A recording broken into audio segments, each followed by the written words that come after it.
ఓకేనా?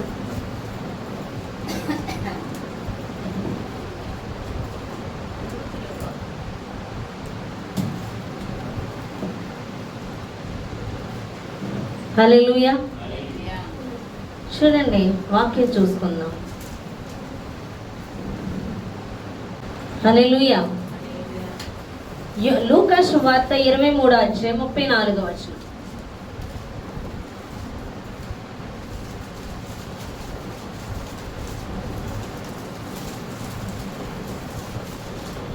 లూకా సువార్త 23వ అధ్యాయం 34వ వచనం. యేసు తండ్రి వీరేం చేయుచున్నారో వీరు ఎరుగరు గనుక వీరిని క్షమించమని చెప్పాను. హల్లెలూయా. యేసు ప్రభువారిని సిలువ వేసే సమయంలో ఆయన చేతులకి మేకులు కొడుతున్నప్పుడు, ఆయన కాళ్ళకి మేకులు కొడుతున్నప్పుడు చెప్పే మాట, తండ్రి వీరేమి చేయుచున్నారో వీరికి తెలీదు, వీరిని క్షమించమని తండ్రిని వేడుకుంటున్నాడు యేసయ్య. అర్థమందా? ఆ వేడుకునే సమయంలో వీరు అంటే ఎవరంటే మేకులు కొట్టేవాళ్ళు, అదా కదా? మేకులు కొట్టే వాళ్ళని తండ్రి వీరేం చేస్తున్నారో వీరికి తెలియదు అనా కదా? మనకి మేము బస్సులు ఎక్కేవాళ్ళు బీఈడీ చేసేటప్పుడు కొంచెం హీల్ లాంటి వేసుకునేవాళ్ళు చెప్పులు. ఆ ఇరుకులో బస్సులో ఎవరికన్నా కాలు దొక్కామంటే ఆ నొప్పి కాళ్ళు మనల్ని ఎటు తోసేవారో వాళ్ళకే తెలిసింది కదా. కాలు తొక్కగానే సరే తోసేసేవారు, ముందుకు ఎవరిమే పడతాం మనకే తెలియదు. ఎందుకంటే ఆ నొప్పికి వెంటనే ఇలా తొక్కేసేవని చెప్పి ఆ పెద్ద వయసు వాళ్ళు ఉంటారు కదా, ఇంకంతే తోసేయడమే, మనల్ని ఇడుబడిపోతామో తెలియదు అంటే ఆ నొప్పికి.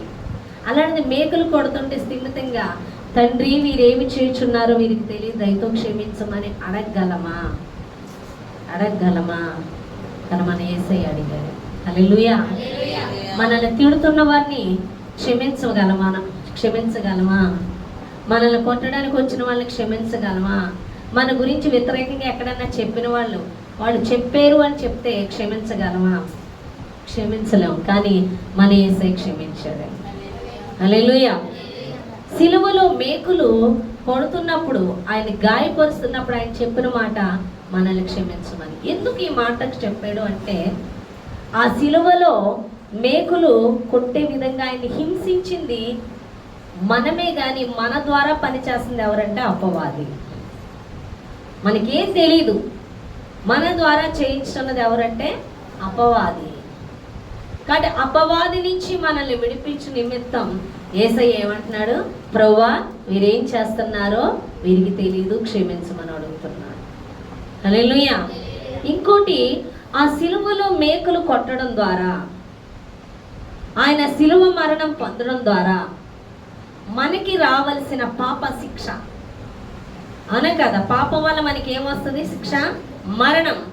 మనకి రావలసిన పాప శిక్ష అంతా కూడా ఆయన సిలువలో భరించేశాడు.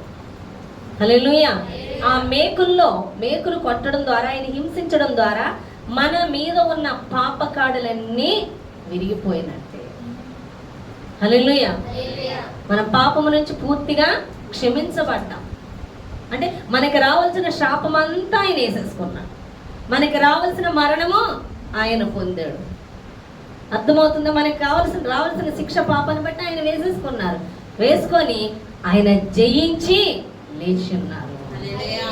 హల్లెలూయా. అందుకే ఒక మాట ఉంటుంది చూడండి, సిలువలో ఆయన మాట్లాడుతున్నాడు. యోహాను సువార్త 19వ అధ్యాయం 30వ వచనం. యోహాను సువార్త 19వ అధ్యాయం 30వ వచనం ఉంటుంది చూడండి. యేసు ఆ చిరక పుచ్చుకొని సమాప్తమైనదని చెప్పి తల వంచి ఆత్మను అప్పగించెను. హల్లెలూయా. ఏమైందంట? సమాప్తమైంది. యేసు ప్రభువారు ఈ లోకానికి వచ్చి మనకి పాపం వల్ల వచ్చే శిక్ష అంతా కూడా ఆయన భరించేశాడు, పూర్తి చేసేసాడు. కాబట్టి సమాప్తమైంది అని చెప్పాడు. హల్లెలూయా. మనకు రావాల్సిన శిక్ష అంతా సిలువలో భరించాడు. రెండోది మనకి విజయాన్ని ఇచ్చాడు. మూడవది మరణాన్ని జయించి తిరిగి లేచాడు. అర్థమవుతుందా మీకు? కాబట్టి ఆయన క్షమించి ఉన్న ప్రకారం మనం కూడా మనుషుల్ని ఏం చేయాలి? క్షమించాలి. క్షమించే స్వభావం మనం కలిగి ఉండాలి అని దేవుడు మాట్లాడుతున్నాడు. హల్లెలూయా. మనం క్షమించే స్వభావాన్ని కలిగి ఉండం. అర్థమవుతుందా? మనలో నుండి యేసు మన ద్వారా పని చేయాలంటే మనము ఏమై ఉండాలి? ఆయన ప్రవహించకుండా మనలో మన శరీరము ఆయనకి ఆటంకంగా ఉండకూడదు అని దేవుడు మాట్లాడుతున్నాడు. ఈ క్షమించని స్వభావము ఎందుకు క్షమించు? యేసు ప్రభువారు క్షమించినప్పుడు నీకేంటి బాధ? అవునా కాదా?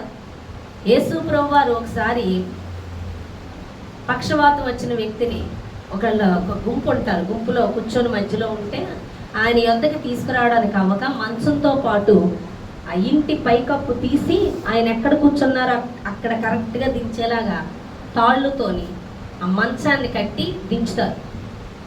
అప్పుడు యేసు ప్రభువారు ఆ వ్యక్తిని ఏమంటారో తెలుసా? నీ పాపములు క్షమించబడి ఉన్నవి, నువ్వు లేచి నీ మంచం ఎత్తుకొని వెళ్ళిపో అంటాడు. లేచి వెళ్ళిపోతాడు.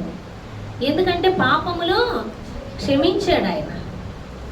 యేసు ప్రభువారు వచ్చింది క్షమించడానికి. మన పాపములు క్షమించడం ద్వారా ఆయన వాటిని భరించాడు, ఆయన తీసుకున్నాడు. హల్లెలూయా.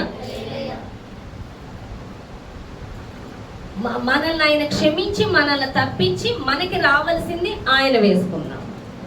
హల్లెలూయా. కాబట్టి మన పాపములు క్షమించబడటం వల్ల మనం రోగము నుంచి స్వస్థపరచబడుతున్నాం. మనం పాపముల నుంచి క్షమించబడటం ద్వారా మనము పరలోక రాజ్యానికి అర్హత కలిగి ఉన్నాం. ఆ క్షమించడానికి యేసు ఈ లోకానికి వచ్చి మన కోసం ప్రాణం పెట్టాడు. హల్లెలూయా. అందుకే పేతురు యోహాను వాళ్ళు శృంగారం అనే దేవాలయం వద్ద కుంటివాడు అనే వ్యక్తి వచ్చినప్పుడు అడుక్కోవడానికి ఏమైనా దొరుకుతాదేమో అని పేతురు యోహాను వైపు చూస్తారు. చూసినప్పుడు యేసు వాళ్ళు అంటారు, పేతురు యోహాను, వెండి బంగారములు మా యొద్ద లేవు కానీ మయం కలిగి ఉన్నదే నీకు ఇచ్చుచున్నాం. యేసు నామంలో లేచి నడవమనగానే ఆ కుంటివాడు గొంతుకుంటూ దేవాలయంలోకి వెళ్ళిపోయాడు. ఎందుకు స్వస్థత? పేతురు యోహాను వాళ్ళు అనగానే మేము కలిగి ఉన్నదే అనగానే ఎందుకు వాడికి స్వస్థ వచ్చేసింది? వీళ్ళు కూడా యేసయ్య క్షమించి ఆయన్ని స్వస్థపరచడానికి ఇష్టపడినప్పుడు మనమెవరో అడ్డుకోవడానికి? ఈ లోకములో అందరినీ దేవుడు క్షమిస్తున్నాడు, మనం ఎందుకు ద్వేషించడం? మనం ద్వేషించేవారుగా ఉండకూడదు. సువార్త సేవ చేసేవాళ్ళం ద్వేషిస్తూ ఉంటే మనలో నుండి దేవుని ప్రవాహం ఆ యొక్క మహిమ బయటికి వెళ్ళదు. అందుకే తెలివిగా శాతాన్ని ఏం చేస్తుందో తెలుసా? మీరు సువార్త పంచిపెట్టడానికి వెళ్ళినప్పుడు, సువార్త చెప్పడానికి వెళ్ళినప్పుడు ఎక్కడ సువార్త చెప్తున్నారో అక్కడే వారందరినీ మీకు వ్యతిరేకంగా మనకు మార్చేస్తుంది. అర్థమవుతుందా? వాళ్ళు మనల్ని తిట్టుకునేలా చేస్తుంది, మనల్ని ద్వేషించేలా చేస్తుంది, మనం అనని మాటలు అనేలా చేస్తుంది. అప్పుడు మనకి ఏమొస్తుంది? కోపం వచ్చేది. కోపం చాలా తెలివైంది. ఎందుకంటే మనం కోపంతో, వేదనతో, బాధతో నిండిపోయాం అనుకోండి, మనలో నుంచి దేవుని మహిమ వెళ్ళదు. వాళ్ళు ద్వేషిస్తాం, వాళ్ళు ఏమంటాం? ఇలాగే జరగాలి, మీరు నాశనానికే పోవాలి, మీరు నరకానికే పోవాలి. పేతురు అలాగే కోప్పడు అంటాడు, ప్రభా వీళ్ళు సువార్త వెళ్ళలేదు కదా, అగ్ని దించేద్దామా అంటాడు. నేను అగ్ని దించడానికి, చంపేయడానికి రాలేదు, రక్షించడానికి వచ్చాను. అవునా కదా? పిచ్చోడి చేతిలో రాయి పెట్టినట్టే మనకి. అందుకే దేవుడు నువ్వు పగతోని ప్రతీకారాలతోని ఉంటే నువ్వు ఆజ్ఞాపించగానే అక్కడ ఏం జరగదు తెలుసా? కోపంతోని, కక్షతోని, ద్వేషంతోని ఉండి నిన్ను ఇది చేసేస్తాను, నేను శపించేస్తున్నాను అంటే అక్కడ జరగదు. అర్థమవుతుందా? దేవుడు ఎందుకు అడ్డుపెట్టాడు? అలా అయితే ఆయన మహిమ వెళ్ళదు బయటికి.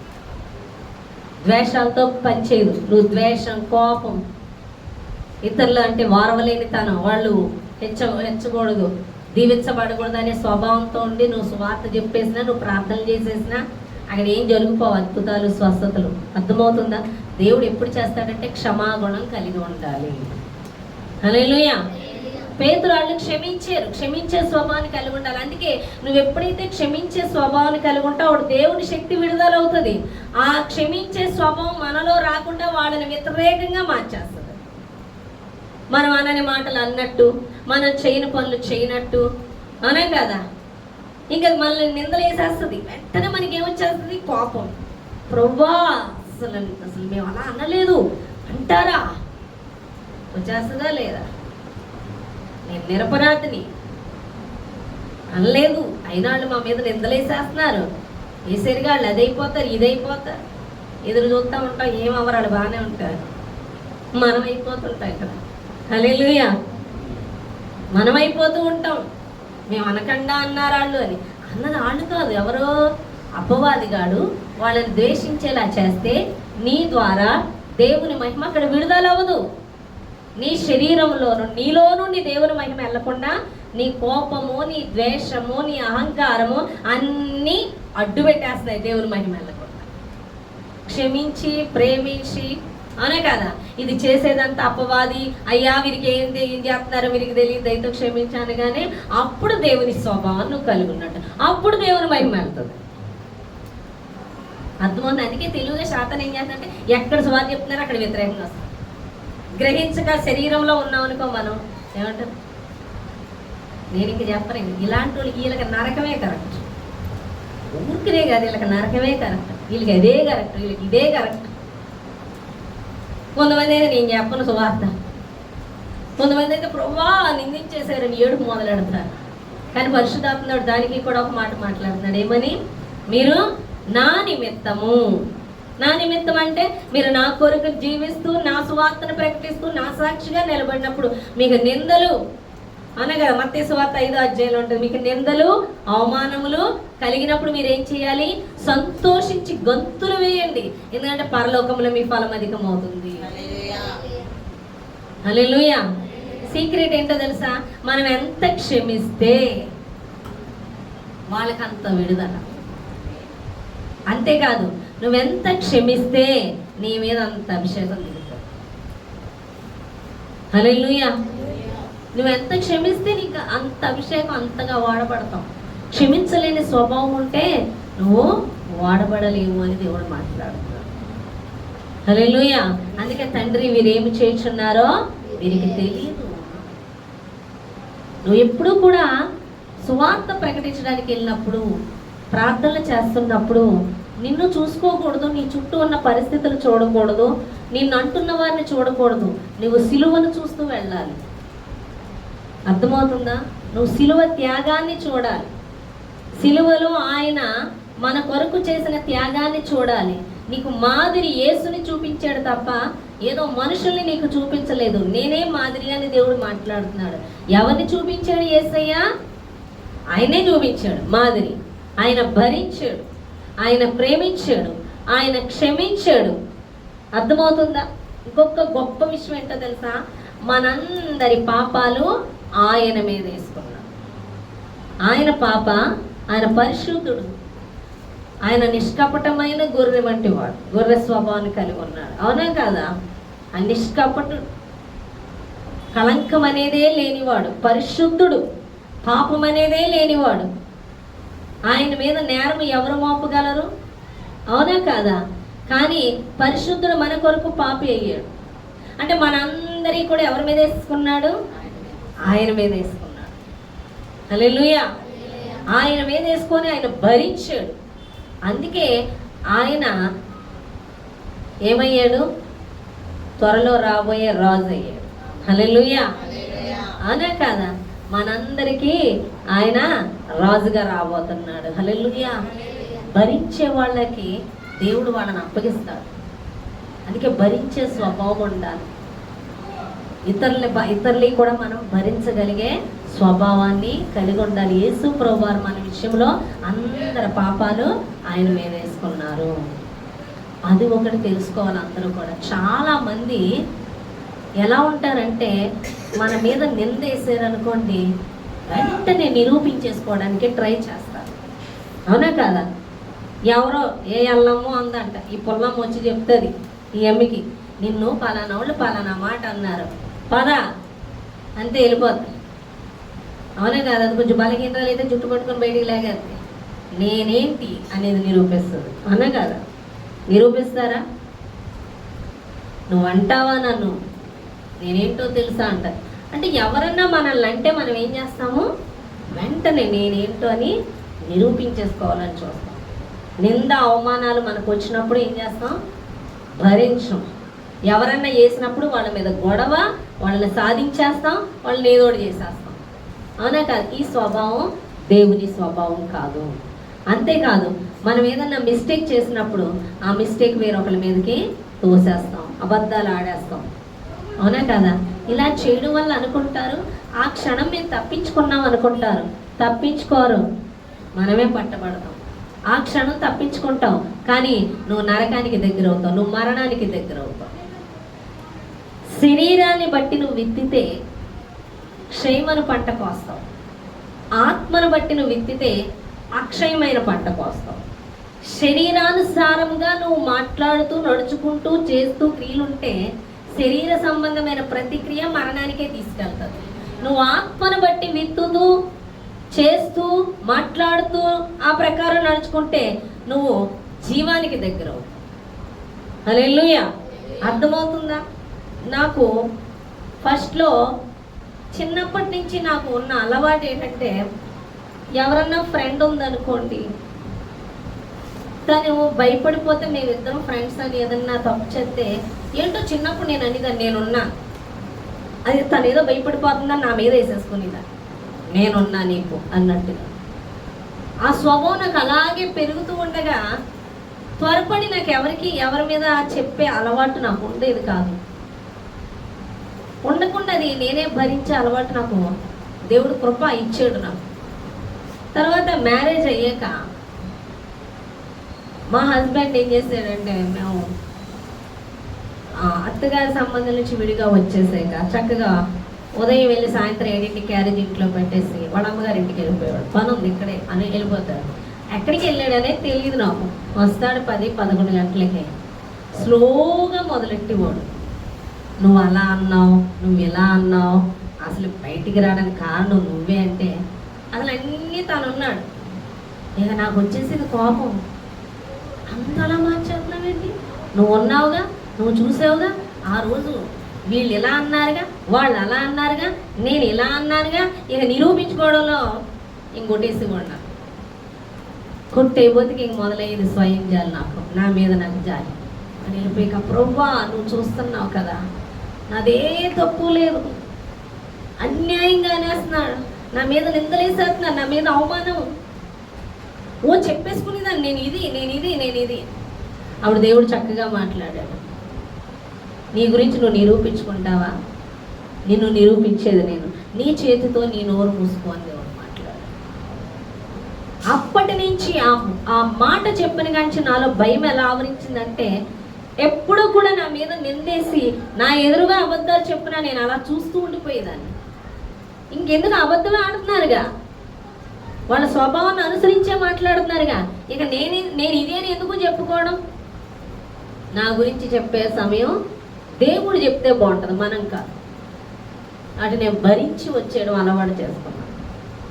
పాపం అనుకున్నారు, ఇది నోరిప్పదు, ఇది చెప్పుకోదు, దీనికోసం ఇది మనం ఎన్నన్నా నిందలు వేసేయచ్చు అని అదే పని కింద వేసేయడం మొదలుపెట్టారు కొంత గ్రూప్. ఈరోజు అభిషేకాన్ని కోల్పోయి బయటికి పోయారు. అర్థమవుతుందా? ఎంతగా నా మీద నిందలేసారో అంతగా నేను అభిషేకంతో వాడబడ. నేను ఎంతగా నా గురించి నేను చెప్పుకొని అని వదిలి పాడేసి నన్ను చూస్తున్న దేవునికి నేను నమ్మకంగా ఉన్నానో అంతగా దేవుడు అభిషేకిస్తున్నాడు. ఎందుకంటే భరిస్తున్నా, ఆ భరించడంలో మన మీద ఏం దిగుతుంది? అభిషేకం దిగుతుంది. కానీ చాలా మంది తప్పించుకోవడానికి చూస్తారు. మేము తప్పించేసుకున్నాం అనుకుంటారు. నువ్వు తప్పించుకోలేదు, ఉన్న అభిషేకాన్ని కోల్పోయావు. అభిషేకాన్ని కోల్పోతారండి తప్పించుకునేవాడు. తప్పించుకోకూడదు, నిలబడాలి, నిలబడి మాట్లాడాలి, లేదా మౌనం అయిపోవాలి. యేసుప్రభువారు తప్పించుకోలేరా? పిలాతు ఎదుట నిలబెట్టి యేసుప్రభువారిని పిలాతు ఏమంటాడు? వీళ్ళందరూ నీ మీద నేరం మోపుతున్నారయ్యా, నువ్వు మాట్లాడు, నోరిప్పు, నేను నిన్ను విడిపించడానికి సమర్థుణ్ణి, వీళ్ళందరూ ఏమో నిన్ను సిలువేసేస్తాను అంటున్నారు, నువ్వు మాట్లాడవే, నీ గురించి నువ్వు మాట్లాడు, ఇప్పుడే రప్పించేస్తాను అంటాడు. యేసుప్రభువారు మాట్లాడారా? ఒక్క మాట అయినా మాట్లాడారా? మాట్లాడలేదు. ఆయన భరించడానికే వచ్చాడు. నీకు తెలియదు, ఇది నాకు తండ్రి అనుమతించింది, నీ దాకా వచ్చిందంటే ఇది నాకు ఆయన అనుమతించాడు కానీ అని చెప్తున్నాడు. హల్లెలూయా. అందుకని కాదు నేను ఇది. అలా యేసుప్రభువారు ఏమన్నారు? ఆయన మీద నింద 3 దినాల్లో దేవాలయాన్ని పడగొట్టండి, నేను 3 దినాల్లో కట్టేస్తాను. ఎంత మాట! అవునా అన్నావా? అన్నాడు ఆయన. అవును అన్నాడు. 3 దినాల్లో కట్టేస్తాను, దేవాలయాన్ని పడగొట్టండి. ఆ దేవాలయం ఎవరు? మన యేసయ్య. 3వ రోజు లేచింది ఎవరు? ఆయన గురించి చెప్పాడు. ఈ ఆత్మీయ మర్మం పిలాతుకి అర్థమవుద్దా? వీళ్ళకి అర్థమయ్యేడుతుందా? అర్థమవు. కానీ మాట నిజమేగా.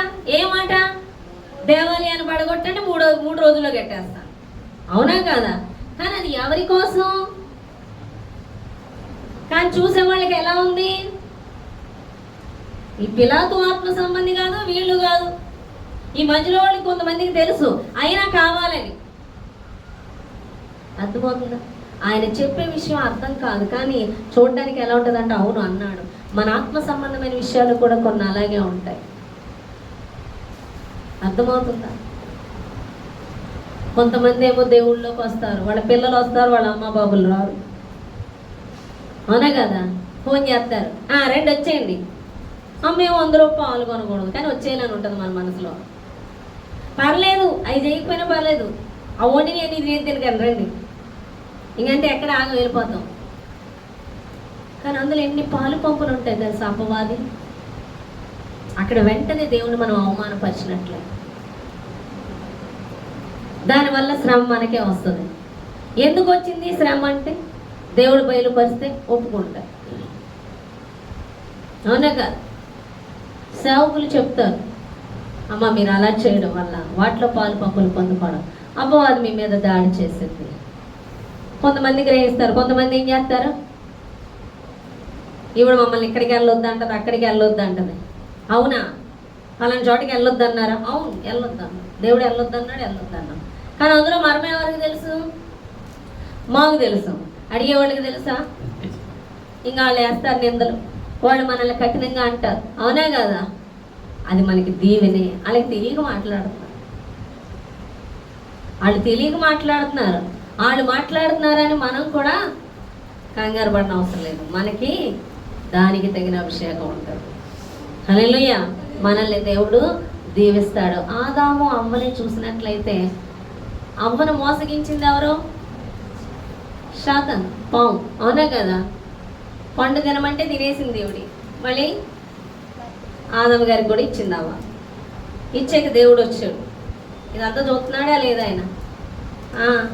చూసి అడుగుతున్నాడు, ఏమని? ఎక్కడ మీరంటే, నువ్వు అడిగే సమయానికి మేము వస్త్రం లేకుండా అందుకే చెడు చూడడం. అది మీకు లేవని ఎలా తెలిసింది? చెప్తుంది మాట. అదిగో ఈ ఆదాం చెప్తున్నాడు, నువ్వు ఇచ్చేవే నాకు వస్త్రీ.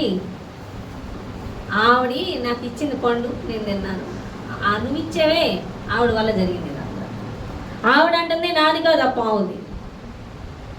అవునా అని వెళ్ళి పావుని గద్దించాడు. 3కి ఇచ్చాడు ఆయన. 3కి సమానంగా ఇచ్చేసి ఎక్కడి నుంచి వస్తాడు? ఏదైనా మనం నుంచి పనుకొస్తాడు. అయ్యో పాపం అమ్మాయికులు వాళ్ళిద్దరూ పాము గాడే చేశాడు తప్పు అని అన్నాడా? 3కి పడింది. అవునా కదా? అదే ఆదాము, అయ్యా నేను తప్పు చేశాను, నన్ను క్షమించు. తను పండు ఇచ్చిందా లేదా అన్నది కాదు, నేను తీసుకోవడం తప్పు. తను ఇవ్వడం వల్లే నేను తిన్నానని నేను తనని అనను. నాకేమైంది బుద్ధి? నువ్వు వద్దన్నది చేశాను, నన్ను క్షమించయ్యా అని అడుగుంటే అక్కడే విడుదల వచ్చేది. మనం అలా అడగంగా, క్షమాపణలు అడగం.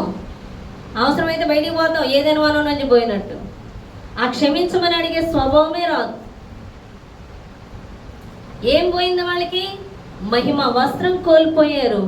హాయిగా ఏదైనా వాళ్ళు తినడం, పడుకోవడం, వాళ్ళ పని, యేసయ్యతో మాట్లాడుకోవడం, అంతే కదా? అంత సుఖవంతమైన జీవితాన్ని పోగొట్టేసుకున్నారు. ఎక్కడికి పోయారు? రాళ్ళు రప్పల్లోకి, ముండ్ల తొప్పుల్లోకి వెళ్ళిపోయారు. ఈరోజు మనం ఆశీర్వదింపబడకపోవడానికి గల కారణం, మనం సమృద్ధితో కానీ, స్వస్థతతో కానీ, ఆశీర్వాదంతో కానీ ఉండకుండా కోల్పోవడానికి కారణం ఇదే. మన శరీరానుసారంగా కలిగిన ఆలోచనలతో చేసిన అపరాధములు దేవుని సన్నిధిలో ఒప్పుకొని విడిచిపెట్టక తోసేసే పనిలో ఉంటాం. వాళ్ళ మీద, వీళ్ళ మీద, శాతాని మీద. అవునే కదా? ఎవరో ఒకరి మీద తోసేస్తాం.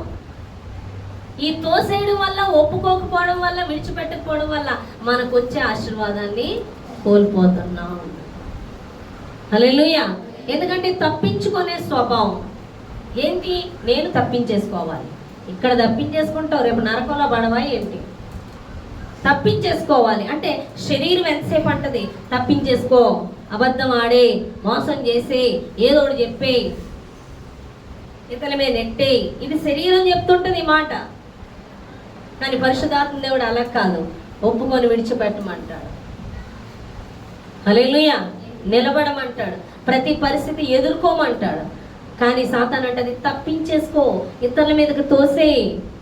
అప్పుడు మాత్రం నువ్వు శరీరం చెప్పినట్టు వింటావు, ప్రార్థనలు మాత్రం దేవుణ్ణి అడిగేస్తావు, నీ మీదకి ఆత్మ వచ్చేయాలి, అవునా కదా? నీకు అన్ని దీవెనలు వచ్చేయాలి.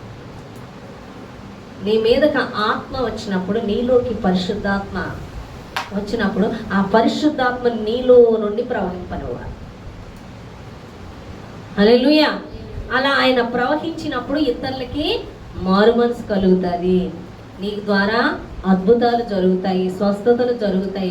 సువార్త ప్రకటించినప్పుడు అనేక ఆత్మలో సన్నిధికి వస్తారు. అలా రావాలంటే నీలో నుండి ఆయన ప్రవహించాలి. నీలో నుండి ఆయన ప్రవహించాలంటే నువ్వు అనేది అడ్డుగా ఉండకూడదు. నువ్వు అంటే నీ కోపము, నీ క్షమించలేని తనము, నీ అసూయ, నీ ద్వేషము, నీ కుళ్ళు, నీ అలవాట్లు, నీ శరీర సంబంధమైనవి, అనే కదా, ఇవన్నీ కూడా నీకు అడ్డుగా ఉండకూడదు యేసయ్యకి. హల్లెలూయా. ఇతరుల మీదకి తోసేయడము అవి మనం కలిగి ఉండకూడదు. అందుకే సిలువను చూస్తూ మనం నడుచుకోవాలి. సిలువలో ఆయన చేసిన త్యాగమును చూడగలగాలి. అర్థమవుతుందా? ఆయన మన కొరకు భరించాడు, ఆయన మన పాపాలన్నీ ఆయన మీద వేసుకున్నాడు. ఇతరుల మీదకి నెట్టే లేదు, నేను చేయలేదు, నేను చేయలేదని ఆయనే భరించాడు. హల్లెలూయా. ఆయన భరించాడు, ఇంకోటి క్షమించాడు, ఇంకోటి జయించాడు, ఇంకోటి విజయం ఇచ్చాడు మనకి. హల్లెలూయా. కాబట్టి ఆ సిలువను చూసినప్పుడు నీ కోసం ఆయన ఏం చేశాడు? నీ నిమిత్తం ఇదంతా నీదే. ఆయన ఏం పాపి కాదు, నీ పాపమే ఆయన మీద వేసుకున్నాడు. మీకు ఒక విషయం చెప్తా. ఒక పెద్ద పెద్ద డ్రైనేజీలు కట్టారు ఇప్పుడు, అవునా కదా? చిన్ని డ్రైనేజీలు ఉండి ఇప్పుడు పెద్ద డ్రైనేజీలు ఉండి, కొంచెం పెద్ద డ్రైనేజీ. ఒక వ్యక్తి ఇటు నుంచి అటు దాటేస్తాడు. అదే చిన్నపిల్ల ఉందనుకో, దాటగలదా? అప్పుడు వాళ్ళ నాన్న ఏం చేస్తాడు? ఈ పిల్లేమో దాటలేక చూస్తూ ఉంటుంది, దాటుతా ఉంటే అందులో పడిపోతుంది. ఆయన అయితే దాటేస్తాడు, పెద్ద అయిన కాబట్టి. అప్పుడు ఆయన ఏం చేస్తాడు? మళ్ళీ యువతలకు వచ్చి ఆ కుమార్తెని ఎత్తుకొని ఆయన దాటే. ఇప్పుడు ఆయన దాటినప్పుడు ఈ కుమార్తెను ఎత్తుకోవడం వల్ల ఈ అమ్మాయి కూడా దాటేసినట్టేగా, ఈ అమ్మాయి ఇక్కడే ఉండిపోయిందా? అలాగే మన పాపం అంతా కూడా ఆయన వేసేసుకున్నాడు. వేసుకొని ఆయన శిక్ష భరించేశాడు. ఇంకా ఆ పాపానికి సంబంధించిన శిక్ష మనకి రాదు. ఆ శిక్ష రాకపోవడమే కాదు, నువ్వు ఈ లోకములో దేవుని కోసం నిలబడినప్పుడు వచ్చే శ్రమలో విజయం కూడా వచ్చేసినట్లే. ఎందుకని? శాతాన్ని యేసు ప్రభువారు ఎప్పుడో జయించేశారు. హల్లెలూయా. మరణాన్ని జయించేశారు కాబట్టి అది కూడా నీకు వచ్చేసినట్లే. అందుకే నువ్వు దేవుని రాజ్యాన్ని కట్టడానికి వెళ్ళేటప్పుడు నీకు వచ్చే శ్రమను చూసినప్పుడు ఆ శ్రమను నువ్వు జయించేసావు ఎప్పుడో. ఎందుకని? నువ్వు క్రీస్తులో ఉన్నావు కాబట్టి, క్రీస్తు జయించాడు కాబట్టి ఆ విజయం నీదే. కానీ ఆ సమస్యను చూసి ప్రభువా ఈ సమస్య ఏంటని ఏడవద్దు, నువ్వు జయించేసానన్న విశ్వాసంతో కదులు. అవునా కదా? ఈరోజు నువ్వు యేసుప్రభువారికి వచ్చి యేసుప్రభువారి దగ్గరికి వచ్చేసి బాప్తిజం తీసేసుకొని పరలోకం వెళ్ళిపోతావు అని డిసైడ్ అయిపోతున్నావు. ఎందుకని? మరి నేను యేసుప్రభువారిని నమ్ముకున్నాను కాబట్టి, మరి నా పాపాలన్నీ కడిగి వేయబడ్డాయి కాబట్టి పరలోకం వెళ్ళిపోతాను. అవునే కదా? నా పాపాలు ఇంక లేవు కాబట్టి ఆయన నమ్ముకుంటే ఆయన నమ్ముకుంటే పరలోక రాజ్యం వెళ్ళిపోతానని నమ్ముతున్న నువ్వు ఆయన కోసం నిలబడినప్పుడు వచ్చే శ్రమలు నువ్వు జయించవా? దేవుడు ఏం చేశాడు? మరణించి సమస్తాన్ని పూర్తి చేశాడు. అంటే మనకి రావాల్సిన పాప సంబంధమైన శిక్ష అంతా ఆయన మీద వేసేసుకున్నాడు, సంపూర్ణం చేశాడు, విజయాన్ని పొందుకున్నాడు, జయించి మరణాన్ని జయించి తిరిగి లేచాడు. విజయం ఇచ్చేసాడుగా, మరి తిరిగి లేచాడు. ఆయన లేచినట్లే మనల్ని లేపుతాడని నమ్మే నువ్వు ఈ విజయాన్ని ఎందుకు నమ్మట్లేదు? ఎప్పుడో అపవాది మీద విజయం ఇచ్చేసాడు. ఎంతమంది నమ్ముతున్నారు? హల్లెలూయా. నీకు విజయం కూడా ఇచ్చేసాడు. అందుకే సమస్య వచ్చినప్పుడు ఆ సమస్యలో కూడా విజయం నీకు వచ్చేసిందని నువ్వు నమ్మి అడుగులు వేయాలి. హల్లెలూయా. నువ్వు ఇంకా పాపివే అని చెప్తున్నప్పుడు శాతానికి చెప్పాలి, క్రీస్తులో నేను ఉన్నంతసేపు నన్ను ఏ పాపం ఏం చేయను. ఇప్పుడు యేసుప్రభు దేవుడి దగ్గరికి వెళ్ళాక ఏం చెప్తాడు ఆయన? నువ్వు ఆయన ఇప్పుడు సపోజ్ ఒక రాజుగారు ఉన్నారు అనుకోండి, ఆ రాజుగారిని శరణ వేడుకున్నాడు అనుకోండి,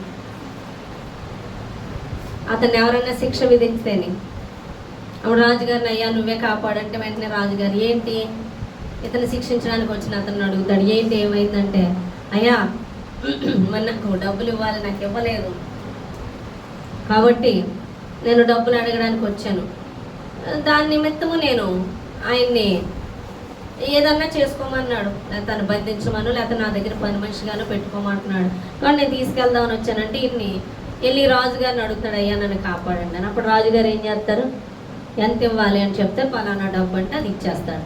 ఇచ్చేసాక ఈయన విడుదల వచ్చేసిందా లేదా?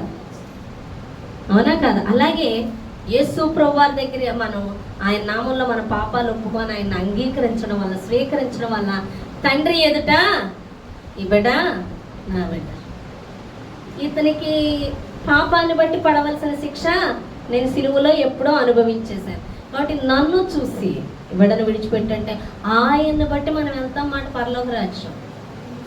మ్యాటర్ అది అర్థమైందా? నా బిడ్డ, అవునా కదా? మరి ఈ నా రోజు మనల్ని అలా తప్పించే దేవుడు మనం ఆయన పక్షంగా మనం ఆయనలో ఉండాలంటే ఆయన చెప్పిన మాట మనం వినాలా వద్దా? వినాలా వద్దా? ఆయనతో ఉండాలా వద్దా? ఆయన చెప్పింది చెయ్యాలా వద్దా? హల్లెలూయా.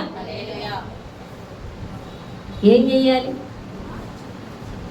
ఆయన విజయాన్ని మనం అనుభవించాలి. అపవాదితో మనం చెప్పాలి ఆయన మనకు ఇచ్చిన విజయాన్ని. అంతేగాని భయపడిపోవడం, మనుషులను ఆశ్రయించడం, మనం ప్రత్యామ్నాయం ఆలోచించడం ఇవన్నీ చేయనక్కర్లేదు. నీకు సిలువలో ఎప్పుడో విజయాన్ని ఇచ్చేశాడు. అంటే సిలువను చూస్తూ నడుచుకోవాలి నువ్వు. సిలువలో ఆయన చేసిన త్యాగం, ఆయన ఇచ్చిన విజయం, ఆయన జయించిన ఆ యొక్క మరణాన్ని జయించిన ఆ పునరుత్థాన శక్తిని నువ్వు అనుభవిస్తూ వెళ్ళాలి. హల్లెలూయా. సిలువలో ఆయన క్షమించిన ప్రకారం నువ్వు కూడా ఇతరుల్ని క్షమించే స్వభావం కలిగి ఉండాలి. పేతురు యోహానాలు క్షమించారు కాబట్టి ఆయనే క్షమించినాడు, మనమెవరం కాబట్టి మేము కలిగి ఉన్నది ఆ యేసుని నీకు కూడా ఇస్తున్నామని ఆ స్వస్థతని ఇచ్చి అన్నారు. హల్లెలూయా. అదేవిధంగా మనం పాత నిబంధనలో చూసుకున్నట్లయితే యోసేపు ఉంటాడు. యోసేపు ఏం జరుగుతుందంటే తను పోతీఫర్ దగ్గర పనిచేస్తూ ఉంటాడు. ఆ పోతీఫరు చాలా నమ్మకంగా యోసేపు పనిచేశాడు, అన్నిటి మీద అధికారం ఇచ్చేశాడు. ఇచ్చేసి నువ్వే చూసుకో, తినడం పడుకోవడం ఆయన పని మొత్తం ఈయనకి అప్పచెప్పేశాడు. అంత నమ్మకంగా పనిచేసేవాడు. అలాంటి పోతీఫర్ ఒకసారి వేరే దేశం వెళ్తాడు పని మీద, వ్యాపార నిమిత్తమో మరి ఎందుకు. అప్పుడు భార్య తనని ప్రేరేపిస్తుంది తప్పుగా. ప్రేరేపించినప్పుడు యోసేపు లొంగడు కానీ తాను దేవునికి భయపడివాడుగా ఉండి, నాకు అన్నిటి మీద అధికారం ఇచ్చాడు కానీ నా యజమానుడు నీ మీద అధికారం నాకు ఇవ్వలేదు, నువ్వు నా యజమానురాలు అని చెప్పి తను ప్రేరేపించినప్పుడు ఆయన తన వస్త్రం పట్టుకొని లాగినప్పుడు ఆ వస్త్రాన్ని వదిలి పారిపోతే ఆ పోతీఫర్ భార్య ఏం చెప్తుంది తెలుసా? పనులందరినీ పిలిచి మరి ఈవిని తప్పుగా అనుకుంటారని, ఇదిగో అతనే తప్పుగా ప్రవర్తించాడు అని పనులందరిని ఒప్పించి ఏం తెలియని దానికింద ఏడుతుంది. తన భర్త రాగానే అతను మేము చెప్పేగానే ఆయన జైల్లో పెట్టారు. అప్పుడు ఆయన చెప్పుకోవచ్చు కదా, ఆయన చెప్పుకున్నాడా నేను ఇది అని చెప్పలేదు. ఎందుకో తెలుసా? ఆమెను క్షమించాడు. ఆమె భయపడుతుంది. ఎందుకని? మగాడేముంది, ఆమె స్త్రీ, తన భర్త దగ్గర పరుగు పోతే తన భర్తతో దూరంగా వెళ్ళిపోవాల్సి వస్తుంది, అవునా కదా? తన కుటుంబం ఏదైపోతే తనని క్షమించాడు. యేసయ్య స్వభావం అదే. కానీ ఆయన ఏమైనా క్షమించాడు. ఎక్కడికి వెళ్ళాడు? క్షమించడం వల్ల తన మీద నిందేసుకోవడానికి జైలుకి వెళ్ళాడు. జైలు శిక్షణన్నా భరించాడు కానీ ఏమాత్రం ఆమె మీద నింద మోపలేదు, క్షమించి వదిలేశాడు. కాబట్టి యోసేపు జైలుకి వెళ్ళాడు. జైలుకి వెళ్ళిన తర్వాత అక్కడ రాజుగారికి వచ్చిన కళలు ఆ అర్థం చెప్పడానికి ఆ జైల్లో యోసేపుని తీసుకెళ్ళి చెప్పించారు. అది పెద్ద స్టోరీ. ఆ తర్వాత మీకు అందరికీ తెలుసు కదా. ఏమైపోయాడు? రాజుగారి యొక్క దర్శన యొక్క భావం చెప్పేసరికి అమ్మో ఇది దేవదూతల జ్ఞానమే కానీ ఇది మామూలు జ్ఞానం కాదని అతన్నే యువరాజుని చేసేసాడు. యువరాజు అయిపోయాడు. ఎందుకయ్యాడు? ఇక్కడ భరించాడు. ఆమె మీదకి తోసి తప్పించుకొని ఉంటే ఈరోజు రాజుగారి దగ్గరికి వెళ్ళి కళలు చెప్పే అవకాశం వచ్చి ఉండేది కాదు. కాబట్టి ఏమయ్యాడు? రాజు అయ్యాడు. అదే దేశాన్ని ఎవరు నిందించారు, ఎవరు శిక్షించారు అని అందరినీ ఏలేవాడు అయ్యాడు. ఎవరు? యోసేపు. అందుకే యోసేపుని యేసు ప్రభువారితో పోలుస్తారు. హల్లెలూయా. యేసు ప్రభువారు కూడా భరించారు కాబట్టి ఈరోజు గొర్రెగా వచ్చారు. రేపు ఎలా వస్తున్నారు? యేసు రాజుగా వచ్చుచున్నాడు, భూలోకమంతా తెలుసుకుంటారు. ఎవరిదంతా ఈ భూమి మీద ఉన్న వారందరినీ భరించాడు కాబట్టి ఏలుటకు వస్తున్నాడు ఆయన. హల్లెలూయా. భరించాడు, ఏలుతాడు ఆయన. హల్లెలూయా. మనకి మేలు చేయడానికి, కీడు చేయడానికి కాదు. హల్లెలూయా. కాబట్టి ఆయన మనదంతా భరించాడు. యేసేపు భరించాడు. ఆ శిక్ష ఆమె మీద మోపలేదు. ఆమెకు రావాల్సిన శిక్ష ఈయన వేసుకున్నాడు. కానీ ఆయన రాజు అయ్యాడు. అమ్మో ఎంత తప్పుతోడు అనుకున్నారు. అవునా కదా? అలాగే పాపిని వేసినట్టు వేశారు సిలువ యేసు ప్రభువారిని. ప్రతి ఒక్కరు సిలువ వేసి అమ్మో పాపి పాపి అనుకున్నారు. అవునా కదా? పాపాత్మలకి వేస్తారు సిలువ. అది ఆయన వేసాడు. మన పాపం అంతా ఆయన మీద వేసుకున్నాడు. రేపు రాజుగా రాబోతున్నాడు. హల్లెలూయా. అలాగే మనకు కూడా క్షమించే స్వభావం కలిగి ఉండి మన మీద నిందలు వేసినప్పుడు మామోయ్ నేను కాదని ఏడ్చాడు, గోల పెట్టాడు, వాళ్ళ దగ్గరికి వెళ్ళి ఏదో నిరూపించేసుకొని ఏ గోల పెట్టక్కర్లేదు. నా నిమిత్తం మనం చేసిన తప్పుల వల్ల కాదు, మనం క్రీస్తు కొరకు నిలబడి సువార్త ప్రకటిస్తున్నప్పుడు, దేవుడు చెప్పింది చేస్తున్నప్పుడు మనకు వస్తాయి నిందలు, అవమానాలు వస్తాయి. దానివల్ల అభిషేకం వస్తుంది. తెలుసా మీకు? ఇంకా మన హుల్దా ఉంది ఇక్కడ. హుల్దాకి అదే జరిగింది. ఏం జరిగింది? ఆ హుల్దా ఫోన్ వాడటమే రాదు. హల్లెలూయా. ఎవడో తింగరోడు ఫోన్ చేశాడు, ఏదో భాష హలో అన్నాడంట. అది ఎవడో తెలియదు. అవమానం నింద తీసుకొచ్చేసింది సాతాను. కానీ ఆమె ఎప్పుడైతే ఆ నింద వచ్చిందో, అవమానం వచ్చిందో, ఆ పిల్ల మీదకి అభిషేకం దిగింది. కన్నీరు కార్చింది, ఏడ్చింది. ప్రభువా నేను నిరపరాధని ఆయనకి తెలియదా ఏంటి? ఆమె మీద అభిషేకం ఎక్కడ తీసుకెళ్ళాడు? దొండపడి తీసుకెళ్ళాడు. హల్లెలూయా. అక్కడ వాళ్ళ చెల్లికి విడుదల వచ్చింది. వాడు అక్కడ జ్యోతి అన్న అమ్మాయికి విడుదల వచ్చింది. అనేక మందికి అక్కడ సువార్త ప్రకటిస్తుంది. లోబడుతున్నారు. మనం అనుకోవచ్చు, ప్రభువా ఎన్నో రోజుల నుంచి ఉన్నాం, సువార్త చెప్తున్నాం, ఒక్కలో కదలలేదు ఏంటి ప్రభువా? మరి ఒక్క నిందన్నా మోసావా ఆయన కోసం? ఒక తిట్టన్నా తిన్నావా? వాళ్ళ అత్తగారు అర్థం పర్థం లేని తిట్లు తిడుతుంది. ఎంత అధ్వానం అంటే, బాప్తిజం తీసుకోవాలంటే అలా తీసుకోకూడదంట. మరి ఎలా తీసుకోవాలంట? నెల రోజులు క్షమించు క్షమించు క్షమించు క్షమించు అని అడగాలంట. మందిరంలో కూర్చో అన్ని పాపాలు ఒప్పేసుకొని అప్పుడు తీసుకోవాలంట. అర్థమవుతుందా మీకు? నెల రోజుల 3 నెలల? నెల రోజులు. ఈలోపు పోతే ఇంకంతే సంగతులు. నెల రోజులు క్షమించమని అడగాలండి. ఆ రోజు వర్షం వచ్చి ఆ అమ్మాయి తడిచింది, కొంచెం తడి బట్టలతో వచ్చిందండి. ఏంటేంటో ఇంకా వాళ్ళు అమ్మాయిని ఎన్నో బూతులు తిట్టారు, ఎన్నో మాటలు అన్నారు. అది దేనికి? ఆ సమయంలో అమ్మాయికి తెలియలేదు. ఏంటో అయిపోతుంది బాబు, ఏంటి ఏంటి ఏంటి నేను రక్షణ తీసేసుకుంటే దీవెన వచ్చేయాలి కదా, ఆశీర్వదించబడిపోవాలి కదా, నేను పరిశుద్ధురాలి కదా, ఇప్పుడే పాపం అంటగలుగుతున్నారేంటి?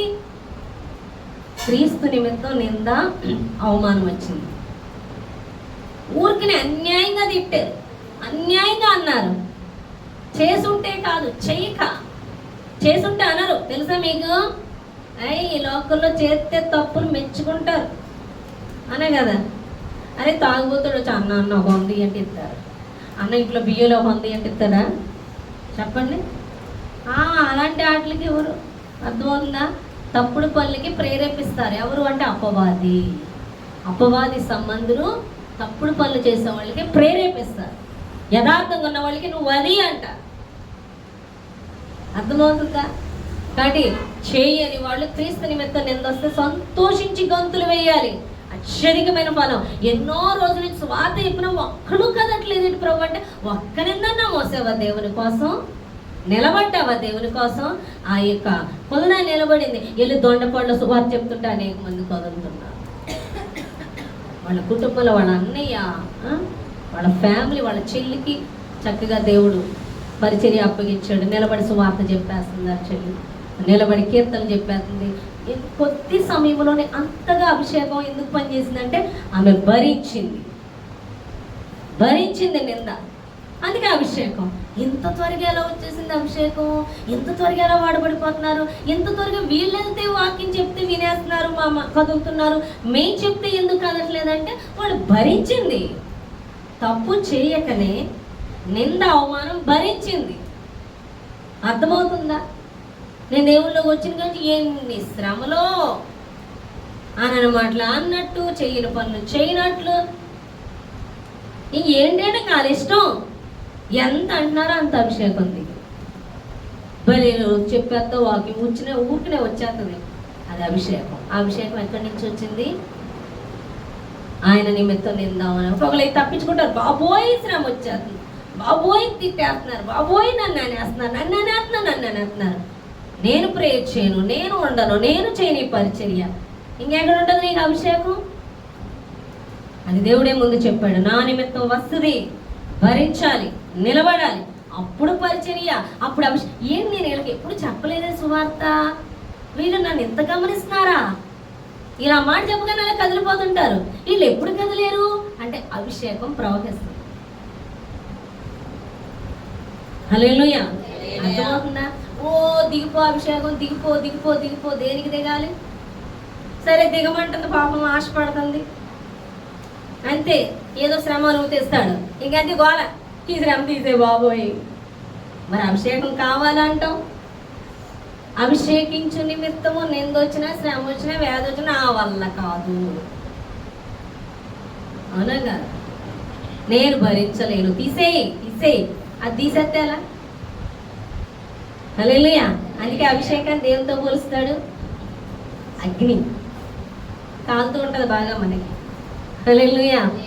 అర్థమవుతుందా? నీకు అభిషేకం నిలిచి ఉండాలి. అభిషేకంతో నువ్వు వాడబడాలి. నువ్వు వెళ్ళిన ప్రతి చోట ఆత్మలు కదిలించబడిపోవాలి అంటే క్రీస్తు నిమిత్తం నింద, శ్రమ, అవమానం భరించే స్వభావానికి ఉందా? నేను నెట్టేయకూడదు, తోసేయకూడదు. నువ్వు అన్నావు, నువ్వు చేసావు, నేను అనలేదు, నాదేం కాదు.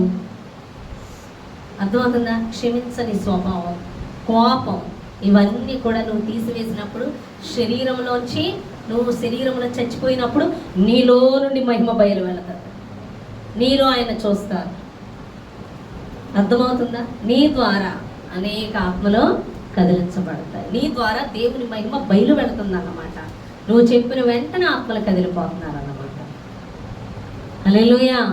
కానీ ఆ అమ్మాయి అంత శ్రమ పడితే ఉందా? దొండపళ్ళు ఈరోజు తిన్నాను దేవుడు బలంగా అనే అమ్మాయి సువార్త చెప్పగానే అమ్మాయి ఏం లోతు బైబిల్ తిరగేసేయలేదు.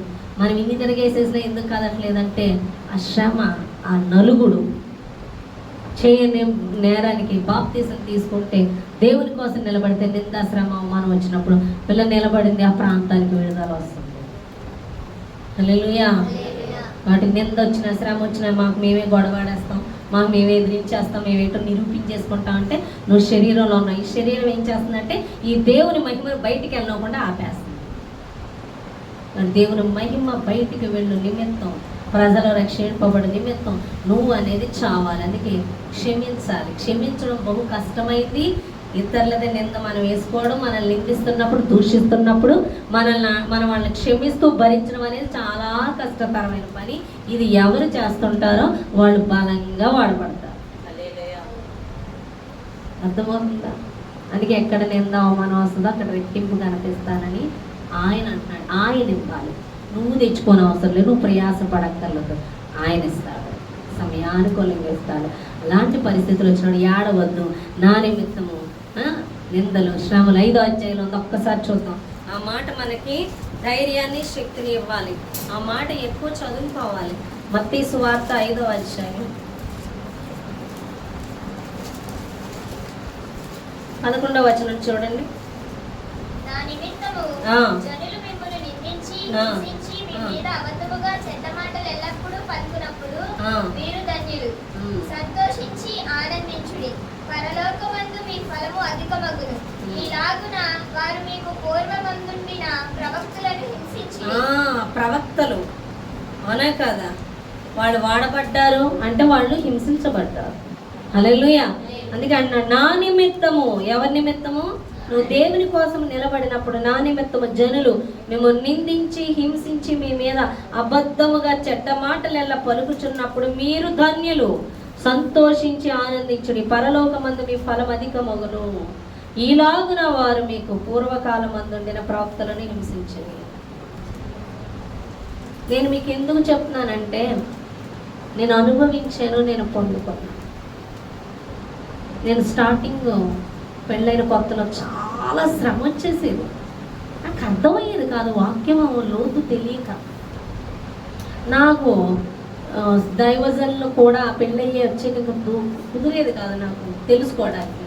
ఇంకా చెప్పడం అనేది ఉండేది కాదు. ఎంత శ్రమ వచ్చినా తల్లిదండ్రులకు చెప్పుకోవడం కానీ ఎవరికీ చెప్పేదాన్ని కాదు. ఒక దైవజనులు కూడా త్వరగా ఈ శ్రమ ఇంట్లో అన్నీ ఎందుకు చెప్పడం అంటే ఫోన్లో చెప్పాలి, లేకపోతే వెళ్ళాలి, అంత టైం ఉండేది కాదు, ఫోన్ ఉండేది కాదు. సరే ఊరుకొని భరించేదాన్ని. అయితే మా ఫ్రెండ్ ఉంది, అమ్మాయి క్రిస్టియన్. నాకు అంత తెలియదు లోతు, అప్పటికి తెలియకపోతే మా ఫ్రెండ్కి నాకు పెళ్ళైన తర్వాత అమ్మాయి క్రిస్టియన్, ఆ అమ్మాయికి పెళ్ళయ్యాక అమ్మాయి దగ్గరికి వెళ్ళి మాటల్లో చెప్పుకుంటున్నాను. అసలు పెళ్ళయ్యి ఇలా వెళ్ళలేదో లేదో అక్కడ కూడా నాకు శత్రువులే. నాకు ఎందుకు శత్రువులుగా మారిపోతున్నారో నాకు అర్థం కావట్లేదు. నిన్నేమన్నారు అని అడిగితే వాళ్ళ మావయ్య అంట ఈ అమ్మాయిని పెళ్లి చేయగానే ఇంటికి రాగానే మా కోడలు వచ్చిన వెంటనే లక్ష్మీదేవి వచ్చినట్టు అనిపించిందంట. అలా పొగిడేరంట. నాకు బుర్ర ఉండాలి కదా, ఆలోచించేశాను. అబ్బా వీళ్ళ నయం అందరూ పొగుడుతారు, నా బతుకేంటో నన్ను అందరూ తిట్టడమే ఏంటో, వీళ్ళని తెగ పొగుడుతారు. నేను ఏం చేశానని ఇంకా నేనే ఎక్కువ ప్రేమిస్తాను అందరినీ అని నేను అనుకున్నా.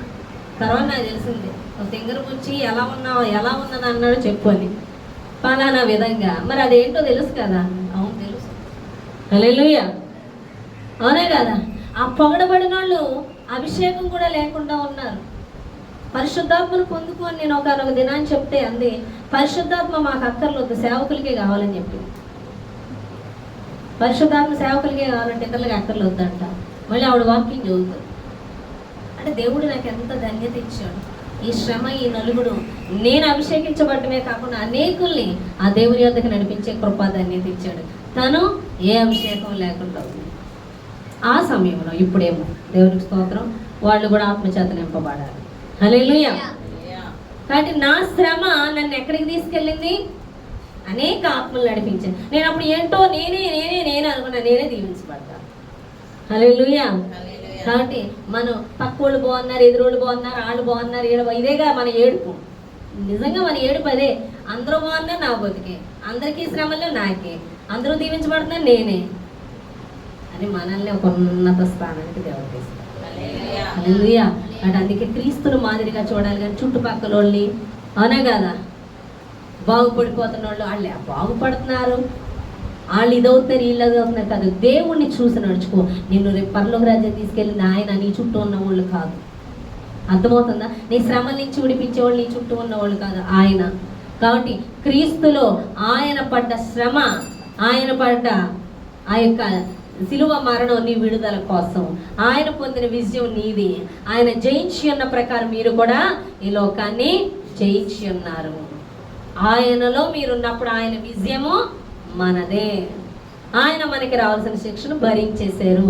అదే విధంగా మనం ఇతరుల్ని భరించాలి, ప్రేమించాలి, క్షమించాలి, వారి కొరకు ప్రార్థన చేయాలి. అంటే నీ హృదయమందు వారిని క్షమించి భరించి ప్రార్థన చేయాలి తప్ప భరించమన్నారని వాళ్ళతో రాసు పూసుకొని తిరిగి, అర్థమవుతుందా, వారి పాపముల్లో పాలు పంపులు పొందుకొని అవసరం లేదు. అర్థమవుతుందా? వీళ్ళకి అతి తెలివితేటలు ఎక్కువ. మనకి భరించమన్నారు కదా అని మనం వాళ్ళ పాప పనులు కూడా అది చేయకూడదు. అర్థమవుతుందా? పాపాన్ని అసహించుకోవాలి, పాపులను క్షమించి వారి కొరకు ప్రార్థన చేయాలి.